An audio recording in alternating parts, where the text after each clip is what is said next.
건설업TV 권부장입니다. 우리가 공사업을 취득하려고 할 때 크게 두 가지 방법이 있죠. 타인의 법인을 사오는 양수와 공사업을 등록하는 방법이 있습니다. 보통 양수는 좀 위험하고 공사업 등록은 복잡하다 이렇게들 많이 생각하시죠. 그럼 어떤 방법을 써야 소요되는 시간과 비용적인 측면에서 가장 유리한지 알아보도록 하겠습니다. 양수와 등록의 차이를 표로 정리해봤습니다. 소요 비용을 따져보면 양수가 더 높습니다. 이 부분에 대해서 좀 의아해 하시는 분들이 계시죠. 양수가 더 싼 경우를 본 적이 있다면서요. 네, 실제로 그런 경우가 있죠. 하지만 그건 초기 투입 비용만 본 거죠. 비교를 위해서 하나 예를 들어볼까요? 흔한 전문건설 업종인 철콘으로 이야기를 해보겠습니다. 일단 공사업 등록에 얼마가 들어가는지 살펴보면 등록 기준 맞추는데 돈이 들어가죠. 자본금, 기술능력, 공제조합 출자, 시설장비. 시설장비 기준은 대부분의 회사들이 사무실만 요건을 구비하면 되기 때문에 사무실로 생각을 해보면요, 이 네 가지 기준 중에 자본금과 기술능력 그리고 시설장비는 양수와 큰 차이가 없어요. 자본금은 준비해야 하지만 지출이 아니라 증빙만 하면 되고, 기술자는 양수, 등록 동일하게 새로 채용해야 됩니다. 사무실 마찬가지로 양수, 등록 동일하게 새로 구해야 되죠. 차이는 공제조합 출자에 있습니다. 공제조합 출자금은 없어지는 것은 아니지만 일단 출자를 해야 되기 때문에 사회 유출금이 되죠. 철콘의 경우에 출자금은 약 5천만원 정도가 됩니다.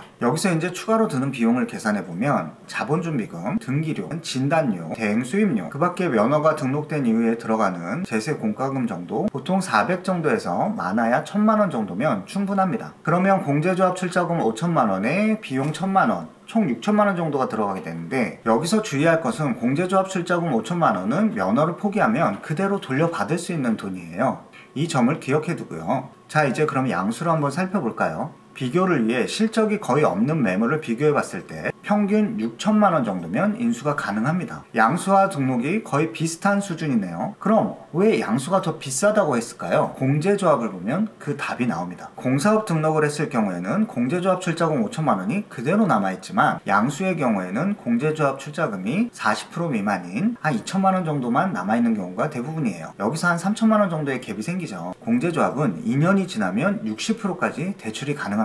매우 이자가 저렴하기 때문에 대부분의 회사들이 이러한 대출을 받게 되죠. 근데 왜 양도양수 거래 시에도 이 대출을 갚지 않고 그대로 진행할까? 그 이유는 거래하는 자산에 실제 자산이 많을수록 거래 대금이 올라가기 때문이죠. 대출을 안고 사면서 거래 금액을 낮춘다면 더 살 수 있는 사람이 많아지니까요. 상대적으로 자본금 기준이 더 큰 종합건설에서는 대출 가능 금액도 더 커집니다. 종합건설에서 많은 업종인 건축의 경우 약 7천만원 정도까지 대출이 가능하니 이 정도가 다 비용이 되는 거죠. 시온앤컴퍼니 웹페이지에서 양도매물로 들어갑니다. 우리가 철콘을 예를 들었었죠. 업종별 검색에서 철콘을 클릭해주고 철콘만 나오게 합니다. 그리고 실적에 거의 영향을 받지 않는 금액인 5억 미만으로 설정을 해볼게요.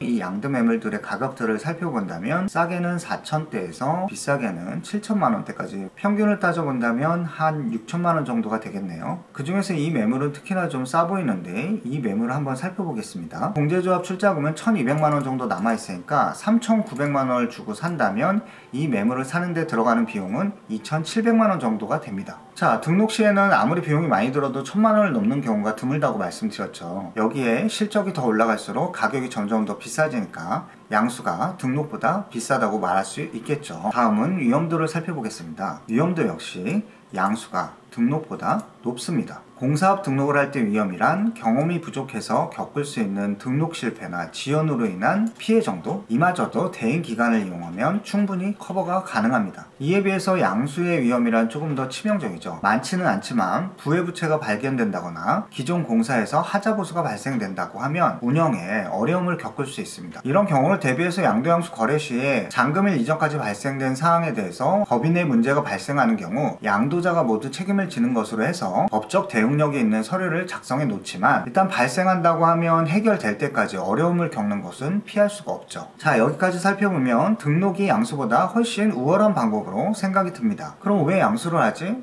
여기엔 다 이유가 있겠죠. 소요 기간을 살펴볼게요. 공사업 등록은 기업 진단을 위해서 자본금을 일정 기간 예치해야 됩니다. 이 때문에 최소 30일 이상의 기간이 필요하죠. 하지만 양수는 상호 합의 간 얼마든지 기간을 조정할 수 있기 때문에 빠르면 일주일 안에도 공사업을 보유할 수가 있습니다. 소요 기간은 양수가 좀 더 낫네요. 하지만 단순 소요 기간이 짧다고 양수를 선택하기에는 너무 미약한 장점이죠. 양수를 선택하는 진짜 이유는 바로 실적에 있습니다. 실적은 바로 만들 수 있는 게 아닙니다. 1년 동안 실적을 쌓아야 되고 이듬해 2월, 4월에 1, 2차에 나눠서 실적 신고를 한 다음 7월에 가서 갱신이 되죠. 이때 실적뿐만 아니라 시공능력 평가 금액, 부채 비율, 유동 비율 등도 함께 갱신이 됩니다. 주로 이런 실적을 포함한 영위기간 혜택은 입찰이나 대기업 협력업체 등재를 위해서 반드시 필요한 것이죠. 공사업 등록을 통해서는 얻을 수가 없는 것들입니다. 이것이 여러 단점에도 불구하고 반드시 양수를 해야 되는 이유가 됩니다. 그래서 건설업이 필요할 때 가장 먼저 해야 될 질문은 바로 실적이 필요한가 입니다. 자, 이제 예 아니오에 따라서 흐름도를 그려보면서 좀 더 자세히 알아보겠습니다. 잠깐 구독, 좋아요 부탁드리겠습니다.